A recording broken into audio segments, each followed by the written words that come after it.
அகர முதல எழுத்தெல்லாம் ஆதிபகவன் முதற்றே உலகு. நூல்காஞ்சி நேயர் பெருமக்களுக்கு என் அன்பின் பெரு வணக்கம்.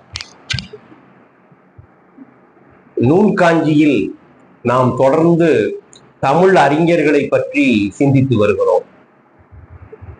அந்த வகையில் இன்றைக்கு நாம் சிந்திக்கக்கூடிய தமிழ் பேரறிஞர் ஆறுமுக நாவலர் ஆவார். ஆறுமுக நாவலரை நான் மிகவும் அன்போடு நேசிக்கிறேன். ஆறுமுக நாவலரின் சில புத்தகங்களை படித்துவிட்டு அந்த காலத்திலேயே இவர் எப்படியெல்லாம் சிறந்த புத்தகங்களை பதிப்பித்து வெளியிட்டிருக்கிறார் என்று அவர் மீது எனக்கு பெரு நாட்டம் கொண்டது. ஆனால் தமிழறிஞர் ஆறுமுக நாவலரை பற்றி பொதுமக்கள் தெரிந்து வைத்திருப்பதெல்லாம் என்னவென்றால், அவர் சைவ பழம் என்று அறிந்து வைத்திருக்கிறார்கள். சைவத்துக்கு பெரும் தொண்டாற்றியவர்கள் என்று கூட அவர்கள் அறிந்து வைத்திருக்கிறார்கள். ஆனால் அவர் ராமலிங்க வள்ளலாரை எதிர்த்து நின்றவர் என்பதுதான் அவரது பெரிய அடையாளமாக தமிழ்நாட்டிலே இருந்து வருகிறது. நானும் அப்படித்தான் நினைத்து வந்தேன். ராமலிங்க அடிகளாருடைய பாடல்களை இவர் மறுப்பா என்று சொல்லி இருக்கிறாரே என்று ஆறுமுக நாவலரை நான் படிக்காமல் ஒதுக்கியே வந்தேன். பின்னாளில் தான் ஆறுமுக நாவலரை முழுமையாக நான் அறிந்து கொண்டேன். ஆறுமுக நாவலரை பற்றி இலங்கையிலே உள்ள தமிழ் ஆய்வாளர்கள் அவர் பாடநூல் அடிப்படைகளை உருவாக்கிய தரத்தை பற்றியும், தமிழ் பாட நூல்களை மாணவர்களுக்கு புரியும்படியாக செய்ததை பற்றியும் விரிவாக எழுதியுள்ள சில செய்திகளை படித்த பிறகு ஆறுமுக நாவலரின் மீது எனது நாட்டம் குவிந்தது. அப்படி பார்க்கிற போது அவரை பற்றி அறிந்து கொள்ள முயன்றேன். ஆறுமுக நாவலர் அவர்கள் ஞானப்பிரகாச சுவாமிகள் அவர்களுடைய வழியிலே வளர்ந்து வந்தவர். ஞானப்பிரகாச சுவாமிகள் யாழ்ப்பாணம் நல்லூரை சேர்ந்தவர். அவர் வடமொழியிலும் சரி தமிழ் மொழியிலும் சரி தேர்ந்த பயிற்சி பெற்றவராக திகழ்ந்தார். அவர் சிவஞான சித்தியாருக்கு ஞானப்பிரகாச சுவாமிகள் விரிவுரை எழுதியிருக்கிறார். அவர் தமிழ்நாட்டிலே உள்ள பல தலங்களுக்கும் பயணம் செய்தவர். அவருடைய 50 வயதுகளுக்கு பிறகு அவர் திருவண்ணாமலையிலேயே தங்கிவிட்டார். அந்த ஞானப்பிரகாச சுவாமிகளுடைய பாரம்பரியத்தில் வந்தவர்தான் காவலப்பிள்ளை என்பவர். அந்த காவலப்பிள்ளை என்பவர் சிறந்த மருத்துவராக விளங்கினார், மிகச்சிறந்த மருத்துவர். அந்த காவலப்பிள்ளையினுடைய பேரன் கந்தசாமி பிள்ளை. அந்த கந்தசாமி பிள்ளை என்ன பண்ணினார்னா, அவரும் சிறந்த மருத்துவர், ஆனால் தேர்ந்த தமிழறிஞர். அவர் என்ன செய்தார் அப்படின்னா, மருத்துவ முறைகளை எல்லாம் பாடலாக்கி வெளியிட்டார். மருத்துவ முறைகளை உரைநடையாகவும் வெளியிட்டார். அந்த மருத்துவ முறைகளை பாடல்களாக்கி வெளியிட்டார். அந்த கந்தசாமி அவர்களுக்கும் சிவகாமி அம்மாளுக்கும் பிறந்தவர் தான் 5 பிள்ளைகள். 5 பிள்ளையில 5வது பிள்ளையாக பிறந்தவர் ஆறுமுக நாவலர் அவர்கள். ஆறுமுக நாவலர் திண்ணை பள்ளிக்கூடத்திலே படித்தார். திண்ணை பள்ளிக்கூடத்திலே சரவண முத்துப்பிள்ளை என்பவரும் சேனாபதி ராயர் என்பவரும் அவருக்கு தமிழ் இலக்கணங்களை செம்மையாக கற்றுக் கொடுத்தார்கள். இதெல்லாம் 12 வயதுக்குள்ள நடந்தது. அவர் இலக்கணங்களை கற்றுக்கொண்டதெல்லாம் சேனாபதி ராயரிடமிருந்தும் சரவண முத்துப்பிள்ளை என்பவரிடமிருந்தும் தமிழ் இலக்கியங்களை கற்று தேர்ச்சி பெற்றதெல்லாம் 12 வயதுக்குள்ள.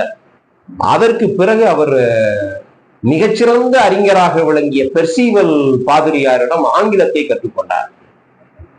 பெர்சிவல் பாதிரியாரிடம் ஆறுமுக நாவலர் ஆங்கிலத்தை கற்றுக்கொண்டதுதான் அவரது மிக மிக உயரிய சிறப்பு என்று சொல்லுவேன்.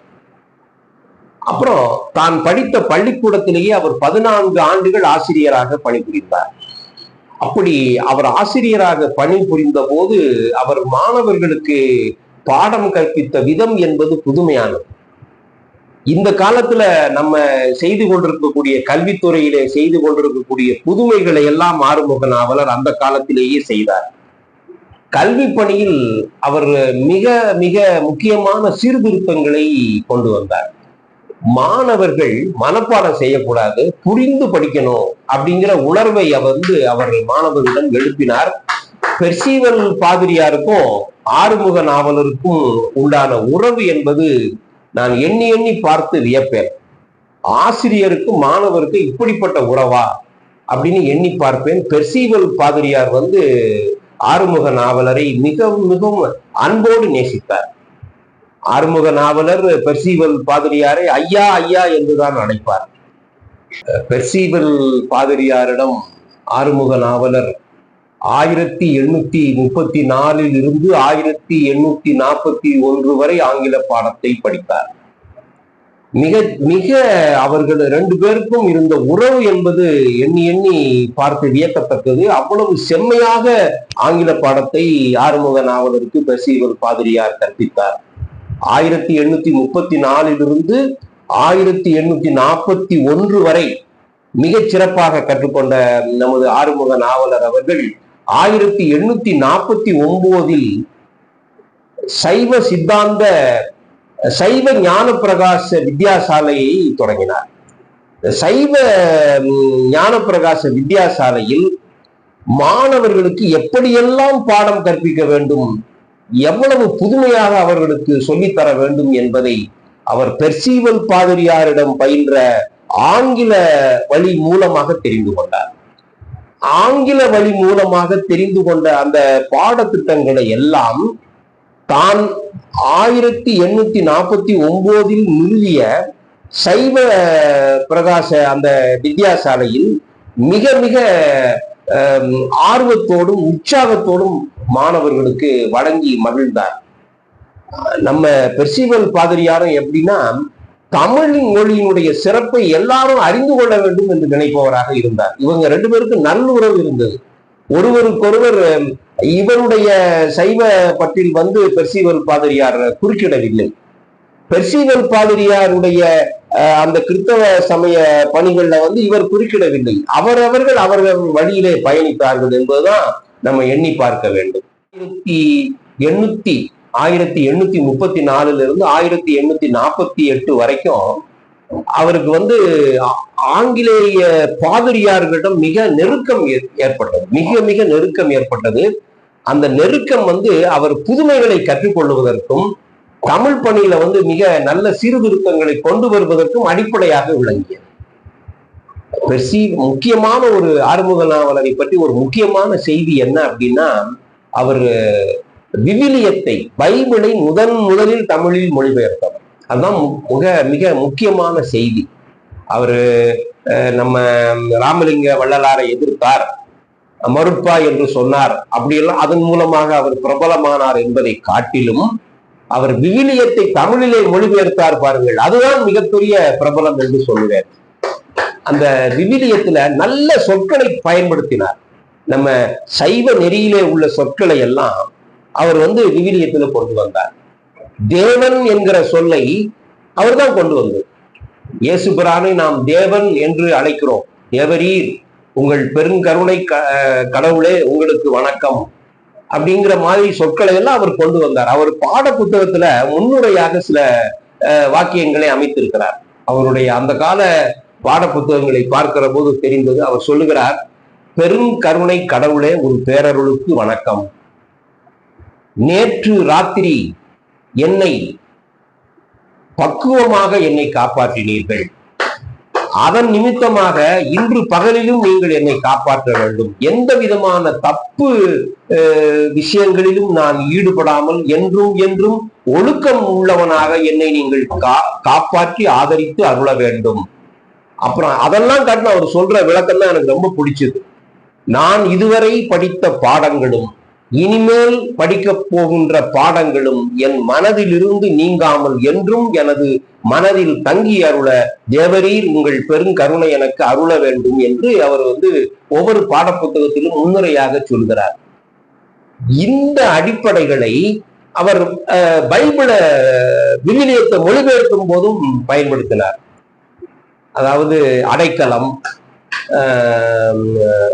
நிர்மால்யம், அது மாதிரி சொற்களை, நிவேதனம், இது மாதிரி சங்கல்பம், இது மாதிரி சொற்களை எல்லாம் அவர் பயன்படுத்தினார். ஆனால் கிறிஸ்தவர்கள் என்ன சொன்னார்கள் அப்படின்னா, அவரு சைவ சமய கருத்துக்களைத்தான் வலியுறுத்துகிறார், கிறிஸ்தவ மதத்துக்கு எதிராக செயல்படுகிறார், சைவத்தை பரப்புவதிலேயே அவர் கண்ணும் கருத்துமாக இருக்கிறார் என்றெல்லாம் கிறிஸ்தவர்கள் முறையிட்ட போது கூட பெர்சிவல் பாதிரியார் அதை கருதவில்லை. பெர்சிவல் பாதிரியார் அவர் நன்றாக புரிந்து கொண்டவர், ஆறுமுக நாவலரை பற்றி நன்றாக புரிந்து கொண்டவர் பெர்சிவல் பாதிரியார்.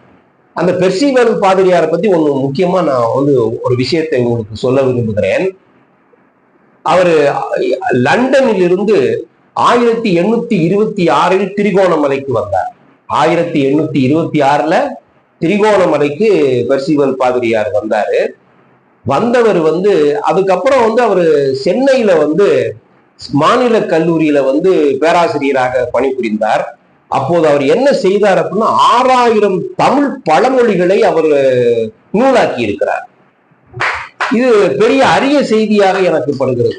லண்டனில் இருந்து வந்தவர் தமிழ் பழமொழிகளை எல்லாம் சேகரித்து சென்னை மாநில கல்லூரியில பேராசிரியராக பணிபுரிந்த போது அவர் வெளியிட்டிருக்கிறார். அப்புறம் சென்னை பல்கலைக்கழகத்துல பேராசிரியராக பணிபுரிந்திருக்கிறார். ஆறுமுக நாவலர் விவிலியத்தை தமிழிலே மொழிபெயர்ப்பதற்கு அடிப்படை காரணமாக இருந்தவர் பெர்சிவல் பாதிரியார் தான். இன்னைக்கு நமக்கு எளிதாக்கப்படுகிறது, பைபிளை தமிழ்ல மொழிபெயர்த்தார்கள் என்று நம்ம போற போக்குல சாதாரணமா சொல்லி விடுகிறோம். ஆனால் பைபிளை முழுவதுமாக படித்து, ஆங்கிலத்துல படித்து, அதை நன்றாக உள்வாங்கி கொண்டு, அதை தமிழிலே அந்த காலத்திலேயே எந்த விதமான அறிவியல் தொழில்நுட்ப வளர்ச்சிகளும் இல்லாத காலத்திலேயே அவர் 1934 35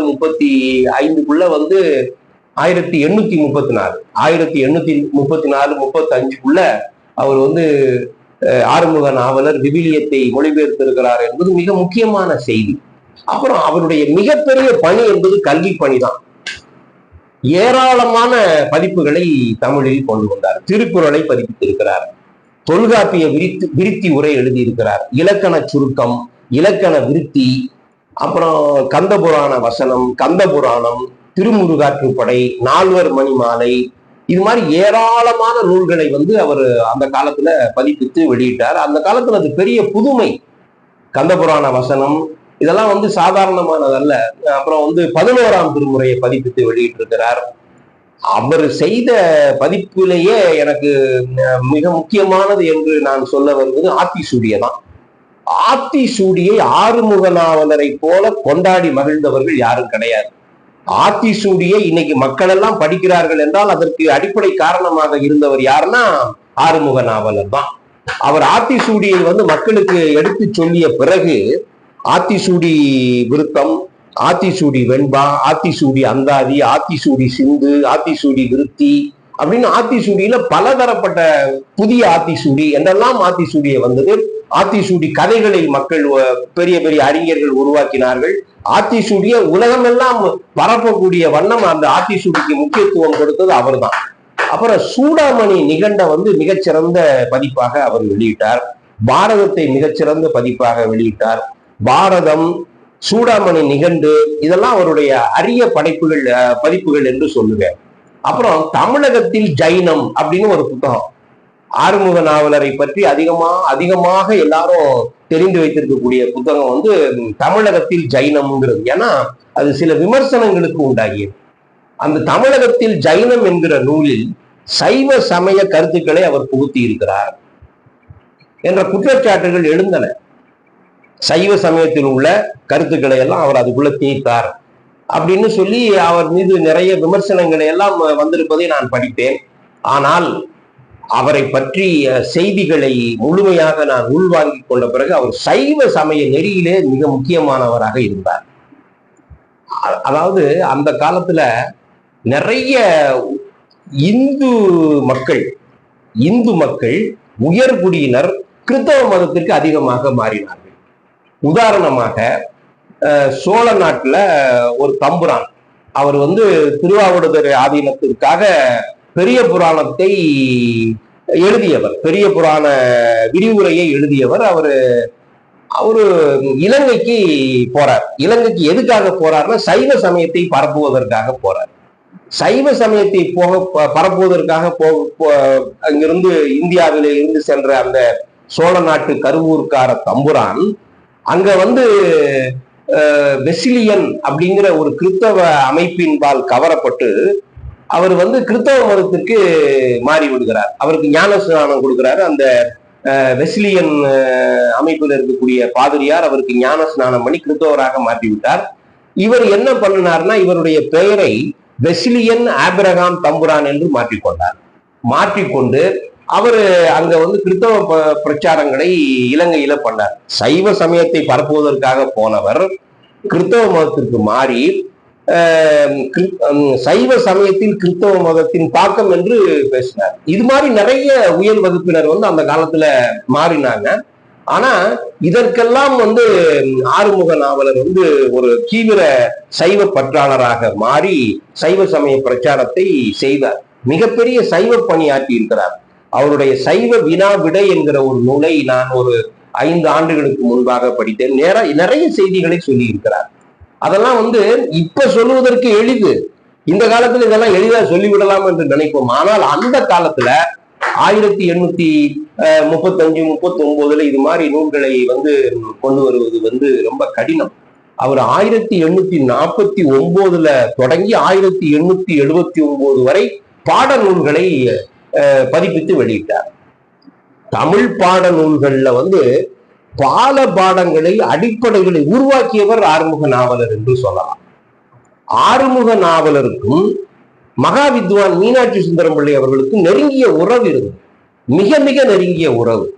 அந்த உறவின் காரணமாக மகா வித்வான் மீனாட்சி சுந்தரம் பிள்ளை அவர்கள் இவருடைய 4 நூல்களுக்கு பாயிரம் எழுதியிருக்கிறார். இதெல்லாம் சிறப்புக்குரிய செய்தி என்று நான் சொல்லுவேன்.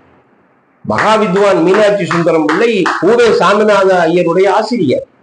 அப்படிப்பட்ட மகா வித்வான் மீனாட்சி சுந்தரம் பிள்ளை நம்ம ஆறுமுக நாவலருடைய 4 புத்தகங்களுக்கு பாயிரம் எழுதியிருக்கிறார் என்பது மிகவும் சிறப்புக்குரிய செய்தி. அந்த காலத்துல இவ்வளவு நெருக்கமான உறவு கொண்டிருந்தார்கள். இதுல முக்கிய குறிப்பு என்னன்னா, அந்த காலத்துல இருந்த தமிழ் அறிஞர்களிலேயே மிகுந்த ஆங்கில அறிவு உடையவராக அவர் இருந்தார். ஆங்கில நூல்களினுடைய அடிப்படையிலேயே அவர் தமிழ் நூல்களை உருவாக்கினார். ஆங்கில நூல்களினுடைய அடிப்படையிலேயே தமிழ் நூல்களை அவர் உருவாக்கியது நம்ம தமிழ் மாணவர்கள் அறிவுத்தளத்தில் மேலோங்கி நிற்க வேண்டும் என்பதுதான். தமிழ் மாணவர்கள் உலகளாவிய அறிவை அடைய வேண்டும் என்பதிலே மிகச்சிறந்த பற்று கொண்டவராக ஆறுமுக நாவலர் விளங்கிதான் இந்த தமிழ் பாட நூல்களை எல்லாம் உருவாக்கினார். நம்ம கொண்டாடி கொண்டாடி மகனும் தமிழர்கள் எல்லாம் தெரிந்து கொள்ளணும். அவர் ராமலிங்க வள்ளலாருடைய பாடல்களை மறுப்பா என்று சொன்னார் என்பதுதான் தமிழ் மக்கள் கெட்டியாக பிடித்துக் கொண்டிருக்கிறார்கள். 1864 மறுப்பா என்றார். 1869 வள்ளலார் மீது வழக்கு தொடுத்தார். இதெல்லாம் என்ன காரணம்னா சைவ பற்று அவருக்கு அதிகமாக இருந்தது என்பதுதான் காரணம். அவரு தனி மனிதர்களை யாரையும் பகைத்துக் கொள்ளவில்லை, விரோதித்துக் கொள்ளவில்லை. ராமலிங்க அடிகளார் மீது அவருக்கு தனிப்பட்ட முறையில எந்த விரோதமும் இல்லை.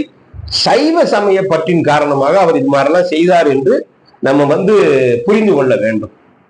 அப்புறம் அவருடைய தமிழ் புலமையை அறிந்து திருவாவடுதுறை சுப்பிரமணிய தேசிகருடைய வேண்டுகோளுக்கு இணங்க அப்ப பண்டார சன்னதியாக திருவாவடுதுறையில் இருந்த அம்பலவான தேசிகர் இவரை நாவலர் என்று அழைத்தார்.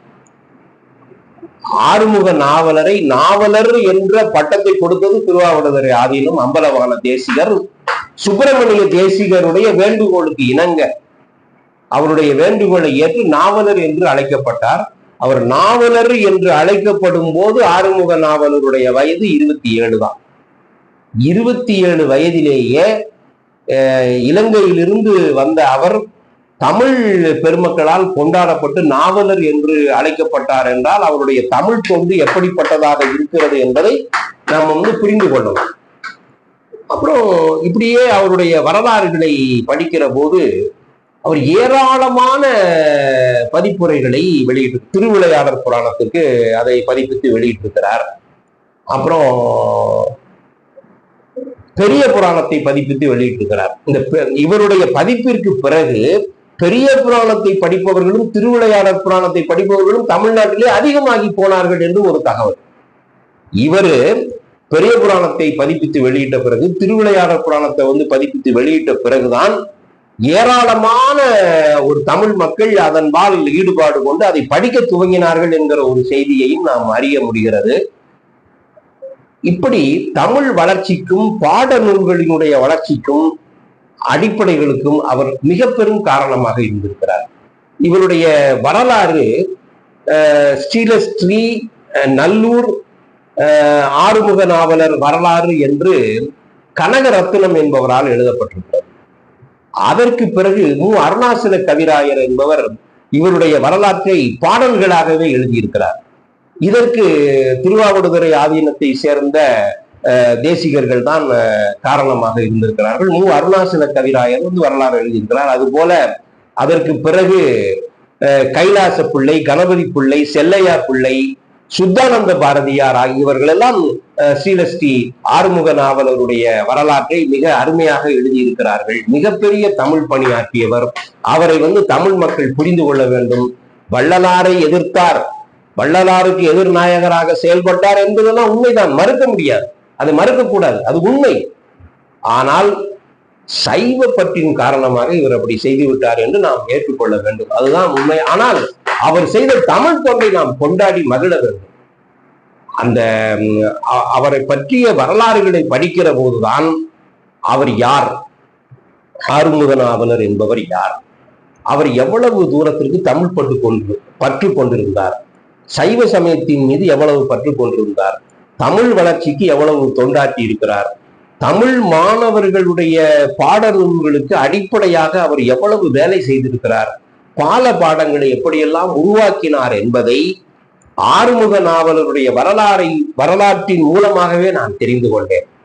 அப்பதான் அந்த முரண்பாட்டு கருத்துகள், இவருக்கும் நம்ம ராமலிங்க அடிகளாருக்கும் இவருக்கும் என்ன முரண்பாடு இருந்தது? ஏன்னா இவருக்கு என்னன்னா திருஞான சம்பந்தர் மாதிரியே இவர் எழுதுறாரு, அப்பர் மாதிரியே இவர் எழுதுறாரு அப்படின்னு சில இது இருந்திருக்கலாம். இதெல்லாம் மரபு வழியாக இருந்திருக்கக்கூடிய முரண்பாடுகள் தான்.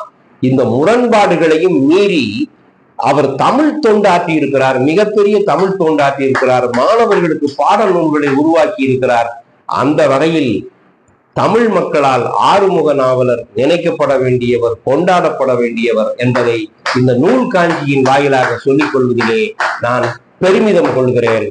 அன்பு வணக்கம், நன்றி.